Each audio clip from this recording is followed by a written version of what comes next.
Hello students, आपले यापूर्वी 3 lecture झालेले आहेत. ते सर्व लेक्चर आपण बघितले असतीलच. बघितले नसतील तर डिस्क्रिप्शन बॉक्समध्ये त्याची लिंक दिलेली आहे. त्या लिंकवर जाऊन तुम्ही लेक्चर नक्की बघा. या 3 लेक्चरच्या बेसवर एक 50 क्वेश्चनची एक MCQ टेस्ट आज आपण तयार केलेली आहे.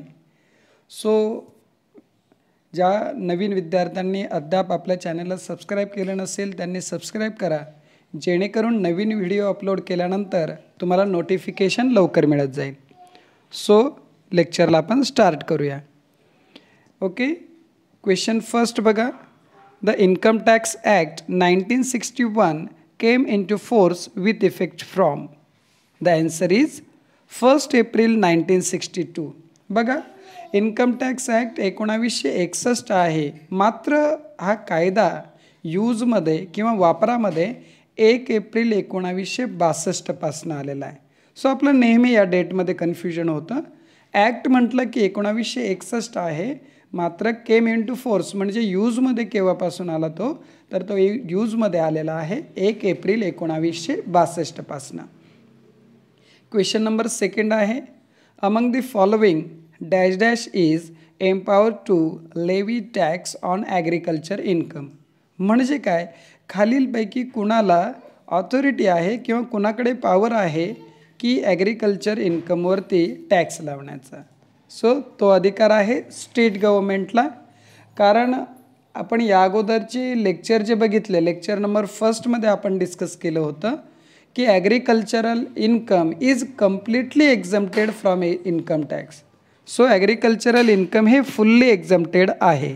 लक्षात ठेवायचं आहे, या क्वेश्चनमधून कन्फ्यूज होऊ नका. Agricultural income is fully exempted from income tax but empower to the state government. State गव्हर्मेंटकडे त्याची पॉवर आहे. नेक्स्ट क्वेश्चन नंबर 3कडे आपण जातो आहे. Income tax is charge in. Income tax केव्हा चार्ज केला जातो किंवा कोणत्या इयरमध्ये चार्ज केला जातो. So income tax is always charge in assessment year. बघा, प्रिव्हियस इयर आणि असेसमेंट इयर इन्कम टॅक्समध्ये आपण ह्या 2 इयरबद्दल नेहमी डिस्कस करत असतो.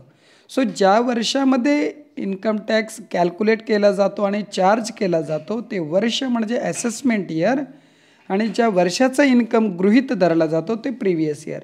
So income tax is always charge in assessment year. Screenshot घेऊन ठेवत चला. नेक्स्ट आपण पुढे जातो आहे. नेक्स्ट आहे person include. As per income tax definition section 231 यानुसार बघा, income tax A person include A only individual, B individual और HUF, सी इंडिव्हिज्युअल, HUF और कंपनी, या सर्वांचा समावेश होतो. आपण यापूर्वी लेक्चर झालेले ते लेक्चर बघा नक्की. यामध्ये आपण डिस्कस केलेलं आहे. लेक्चर 1मध्ये आपण हा भाग डिस्कस केला होता. सो पर्सन ही जी टर्म आहे, ही जी कन्सेप्ट आहे, यामध्ये इन्कम टॅक्सच्या पर्सन या कन्सेप्टमध्ये, या टर्ममध्ये individual, HUF, company, firm, AOP means association of person और BOI means body of individual, local authority, every artificial judicial person, ह्या सर्वांचा समावेश होतो. हे लक्षात घ्या. Next, as per section 2 clause 31 the following is not included in the definition of person. आत्ताच आपण क्वेश्चन नंबर 4मध्ये बघितलं की पर्सन ह्या डेफिनेशनच्या अंडर काय काय येतं. सो खाली आता प्रश्न 5वा जो आहे क्वेश्चन नंबर 5मध्ये त्यांनी विचारलेलं आहे की पर्सनच्या डेफिनेशनमध्ये काय येत नाही किंवा कशाचा समावेश नाही. तर मायनर, ॲन्सर आहे डी, मायनर या व्यक्तीचा, या पर्सनचा पर्सन या डेफिनेशनमध्ये समावेश नाही. लक्षात ठेवायचं आहे. As per section 2 clause 31 under definition a minor is not included. Next question number 6. Every SSC is a person and.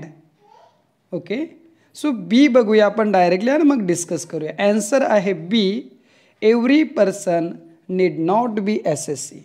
बघा काय म्हटलेलं आहे, एव्हरी SSC is a person. SSC means who, the tax payer. S S C means tax payer. जो tax भरणारा व्यक्ती आहे तो आहे एस एस सी. म्हणजे हा टॅक्स भरणारा किंवा एस एस सी हा प्रत्येक एस एस सी हा पर्सन आहे. मात्र not necessary every person is need not to be S S C. प्रत्येक व्यक्ती हा एस एस सी असेलच असे नाही, असा याचा अर्थ होतो. So answer is a B. Next पुढे जातोय आपण नेक्स्ट क्वेश्चनकडे. Describe the status of following person. काही पर्सन आपल्याला दिलं त्याचा स्टेटस काय आपल्याला सांगायचं आहे. आपण एक्झाम्पल वाचतोय म्हणजे आपल्याला ओळखायचं individual, H U F, firm की कंपनी. सो काय कन्सेप्ट दिली आपण वाचतोय. X and Y are legal heir of Z and Z died in 2018 and X and Y carry on his business without entering into partnership. अर्थ काय झाला की झेडचे लीगल इयर होते एक्स आणि वाय. एक्स आणि वाय हे कोण होते, एक प्रकारे कायदेशीर वारस होते एक्स आणि वाय. झेडच्या मृत्यू पश्चात एक्स आणि वाय यांनी तो बिझनेस पुढे कॅरी ऑन केला. मात्र त्यांनी पार्टनरशिप म्हणून त्याचं रजिस्ट्रेशन केलं नाही. तर हा कुठल्या प्रकारचा बिझनेस झाला. So this is body of individual. Answer is D, body of individual. Next क्वेश्चनकडे जातोय आपण. Assessment year can be period of. So लक्षात ठेवा it's a very easy. Assessment year is a period of only 12 month, 12 महिन्यांचा. Not less than 12 month or not more than 12 months. So only 12 month period is a assessment year. Next question. A year in which income is taxable is known as, okay, a year in which income is taxable is known as dash dash, and year in which income is earned is known as dash dash. बघा जेव्हा आपण MCQ टाईपचे question सोडवतो तेव्हा सर्वात महत्त्वाची गोष्ट म्हणजे आपल्याला क्वेश्चन समजला पाहिजे. कारण बऱ्यापैकी नियर अबाउट किमान 2 तरी असे ऑप्शन असतात की आपल्याला ते मिळते जुळते वाटतात. सो काळजी घ्यायची, आपल्याला क्वेश्चन समजणं गरजेचं आहे. आपण क्वेश्चन बघूया पुन्हा. Year in which income is taxable. असं कोणतं वर्ष आहे की ज्यामध्ये इन्कम टॅक्सेबल होतो, तर ते आहे असेसमेंट इयर. म्हणजे अनुक्रमे पहिलं आपलं आन्सर आलं पाहिजे assessment year and year in which income is earn. असं कोणतं वर्ष आहे की ज्याच्यामध्ये इन्कम अर्न केला जातो, इन्कम मिळवलं जातं. याचा आन्सर आहे प्रिव्हियस इयर. सो अनुक्रमे असेसमेंट इयर आणि previous year, this is our correct answer. काळजी घ्यायची, प्रश्न व्यवस्थित वाचत चला, त्याचा अर्थ समजून घेत चला आणि घाई गडबड न करता व्यवस्थित ऑप्शन चॉईस करा. कारण कन्फ्युजन होण्याचे चान्सेस जास्त असतात MCQमध्ये. नेक्स्ट बघा पुढचा क्वेश्चन आहे आपला. The year in which income is earn is non as. आत्ताच आपण बघितलं the year in which income is earn is previous year. ज्या वर्षामध्ये इन्कम अर्न केला जातो ते प्रिव्हियस इयर आहे. आणि the year in which tax is paid, ज्या वर्षामध्ये टॅक्स पेड केला जातो, टॅक्स चार्ज केला जातो, ते assessment year. So income earning year is a previous year and tax charging year assessment year. लक्षात ठेवायचं आहे, व्हेरी इम्पॉर्टंट. नेक्स्ट आपण पुढच्या प्रश्नाकडे वळूया. All SSC are required to follow. काय सर्व SSCना काय महत्त्वाची गरज आहे. So all SSC means tax payer. So all SSC, all tax payer required to follow uniform previous year which must be financial year only. लक्षात घ्या, सर्व टॅक्स पेयरसाठी, सर्व SSCसाठी एक same financial year previous year असणार आहे की ज्याच्यामध्ये इन्कम अर्न केलं असेल. म्हणजे कोणीतरी कॅलेंडर इयर म्हणजे 1 जानेवारी 31 डिसेंबर असं करू शकत नाही. सर्वांसाठी 1 एप्रिल ते 31 मार्च हे प्रिव्हियस इयर हे सेम असणार आहे. त्याला आपण फायनान्शियल इयर असं देखील म्हणतो. सो लक्षात ठेवा. नेक्स्ट आहे XYZ LLP falls under which category of person? XYZ LLP. LLP means Limited Liability Partnership. हे कोणत्या टाईपच्या पार्टनरशिप फर्मचा भाग आहे, कोणत्या प्रकारचा पर्सन आहे. आपण पर्सनची डेफिनेशन बघितली, अगोदरच्या क्वेश्चनमध्ये आपण डिस्कस केलं होतं. त्यामध्ये जे आलेले आहेत इंडिव्हिज्युअल आहे, पार्टनरशिप फर्म आहे, कंपनी आहे, असोसिएशन ऑफ पर्सन आहे. तर यापैकी कुठली कॅटेगरी आहे? So it is a partnership firm. So answer is a B, partnership firm. XYZ LLP means limited liability partnership. So हे पार्टनरशिप फर्म आहे. Next, municipality of Delhi falls under dash dash category of person. So it is a local authority. लक्षात घ्या, municipal corporation any, Pune, Mumbai, any municipal corporation, that is a local authority. Next, under income tax act,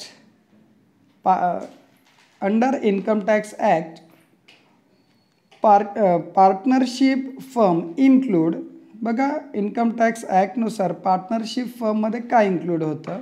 limited liability partnership, limited liability company, one person company, D association of person. So आत्ताच discuss केलं होतं आपण. Under income tax act partnership firm includes. Answer is A answer आहे limited liability partnership, याचा समावेश होतो. Next, AOP should consist of. AOP means association of person. So answer is a C, both individual and non-individual person. लक्षात ठेवायचं आहे option. Next आपण पुढे जाऊया. Body of individual should consist of. So answer is only individual only. Okay. Next, a person become a member of HUF by, HUF means Hindu Undivided Family. So person become member of Hindu Undivided Family by contract or agreement or popularity. काय आहे? तर answer आहे D, status. So कोणताही व्यक्ती HUF means Hindu undivided फॅमिलीचा member हा स्टेटसनुसार होतो. Okay. Next, in order to assist as HUF there should be. Okay.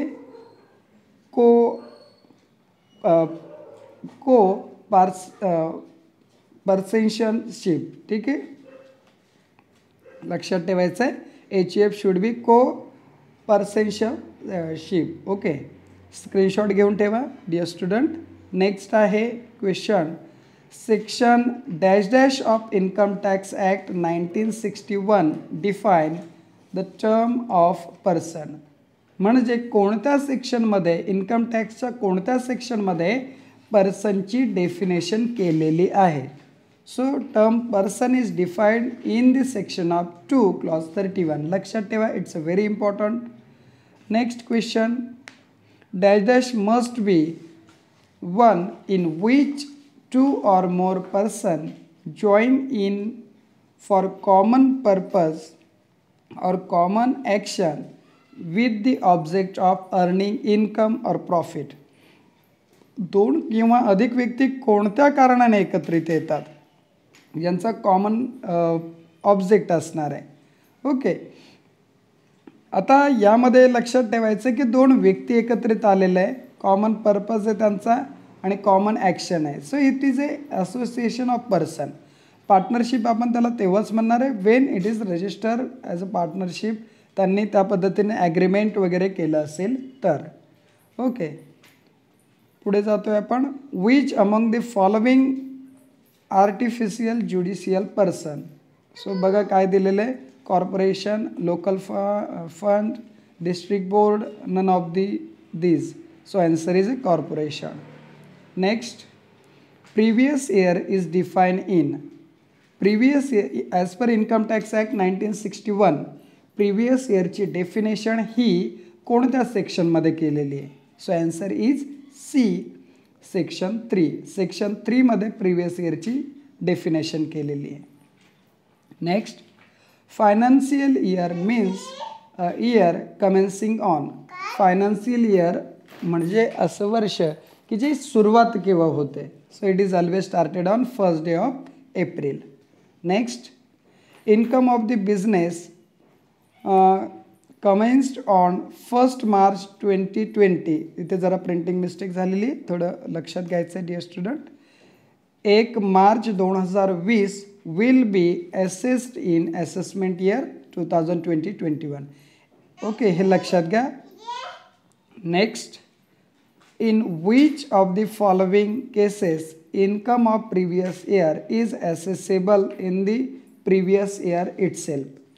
Okay, त्याच वर्षामध्ये इन्कम मिळालं आणि त्याच वर्षात चार्जेबल होईल असं काय आहे? तर assessment of a person living India. नीट समजून घ्या, अशी कोणती केस आहे की ज्यामध्ये प्रिव्हियस इयरमध्येच इन्कम जे आहे हे ॲसेसेबल होईल, चार्ज होईल for taxation purpose.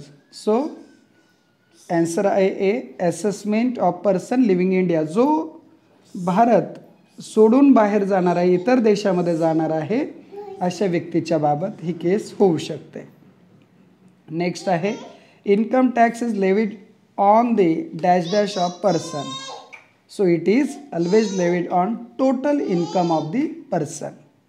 Next, according to section 2 clause 24, definition of income is inclusive, executive or exclusive or descriptive. The answer is inclusive.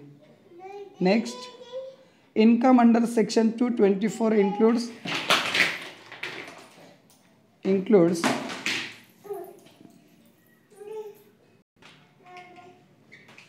okay, option 1 दिला आहे त्यांनी.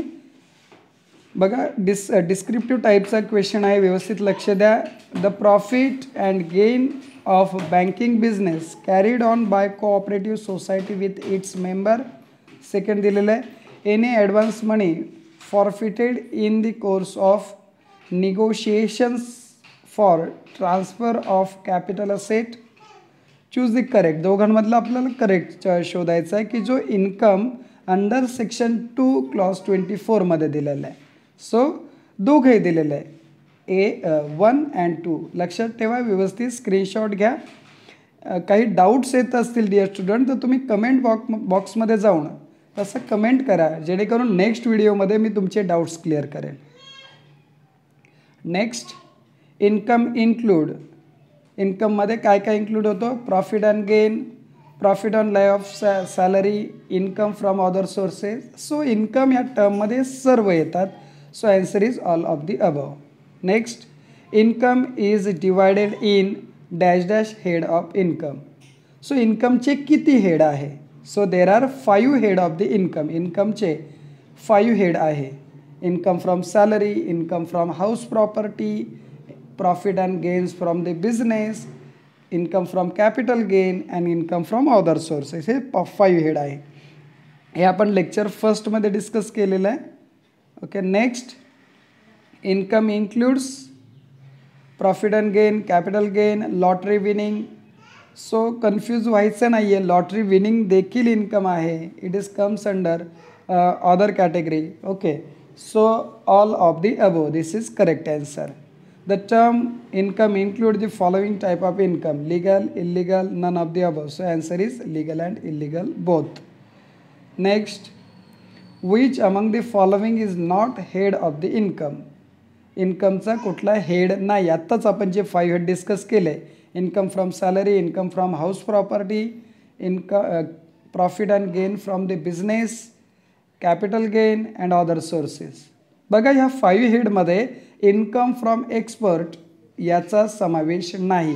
So this is not included or not part of the head of income. Next, among the following which activity will be taxable? खालीलपैकी कोणती activity taxable असणार आहे? Profit and gain of any insurance business, first one. Second, income from specific services provided by carried on by cooperative society, trade, professional, similar association, or C, profit and gain of any banking business.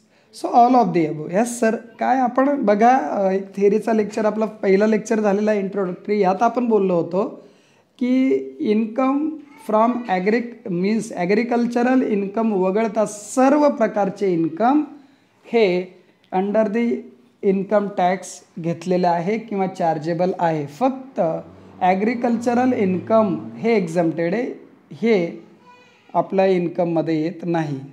बाकी सर्व income याच्यात समावेश आहे. Next, compensation on account of loss of profit is, the answer is salary, income from house property. Sorry आपला question okay, लक्ष देऊया पुन्हा. Compensation on account of loss of profit, revenue receipt, capital receipt, revenue expenditure or capital expenditure. So compensation on account of loss of profit is revenue receipt. So compensation मिळते आपल्याला income होणार आहे. Next, method of accounting is not relevant for salary, income from house property, capital gain. So method of accounting is not relevant for all of this. Accounting मेथडचा आणि salary असेल किंवा house property असेल किंवा capital gain असेल याच्याशी काहीही संबंध नाही. Next, income tax in India is charge at the rate prescribed by finance act. Lecture number फर्स्टमध्ये आपण डिस्कस केलं होतं की amendment in income tax is made by finance act. प्रत्येक वर्षी जे टॅक्स रेट असेल, चार्जिंग रेट असतील, हे फायनान्स ॲक्टमध्ये डिस्क्राईब केले जातात, प्रिस्क्राईब केले जातात. Next, the central government has notified income computation on disclosure standard for computing income under the head of profit and gain of the business and profession. So that is as per clause 10 यामध्ये दिलेलं आहे. Next आपण पुढे जातोय. Dash dash is exempted from income tax. Okay, income टॅक्समधून काय exempted केलेलं आहे? A, interest from Indian company, B, dividend from foreign company, cooperative dividend, or D, dividend from Indian company. So लक्षात ठेवायचे. So dividend from Indian company is exempted from income tax. तुमच्या लक्षात आलं असेल, तुम्ही प्रॉब्लेम सोडवताना बघा आपण अदर सोर्सेसचं इन्कम घेतो, तिथे आपण त्या ठिकाणी इंडियन कंपनीचा डिव्हिडंड दाखवतो आणि अगेन 100% अमाऊंट मायनस करून आपण पूर्ण एक्झम्प्टेड दाखवतो. So because dividend from Indian company is fully exempted, completely exempted. Next, dash dash of income tax act is related to residential status. So section 6 is related to income tax act relevant to the residential status. So section 6 for residential status. लक्षात ठेवा, section 6 residential status of person. Next, the income of previous year is chargeable to tax in dash dash. So it is very important. Immediately succeeding assessment year. Succeeding assessment year म्हणजे just लागून येणारं पुढचं वर्ष, आणि immediately preceding म्हटलं तर just लागून येणारं अगोदरचं वर्ष. हे लक्षात ठेवा. Okay, so okay, next question is the children education allowance, the amount exempted from taxable income is limited to. बघा काय म्हटलेलं आहे, the children education allowance, the amount exempted from taxable income limited to. Exemption किती children education अलाउन्ससाठी? बघा lecture number 3 मध्ये आपण discuss केलेलं आहे.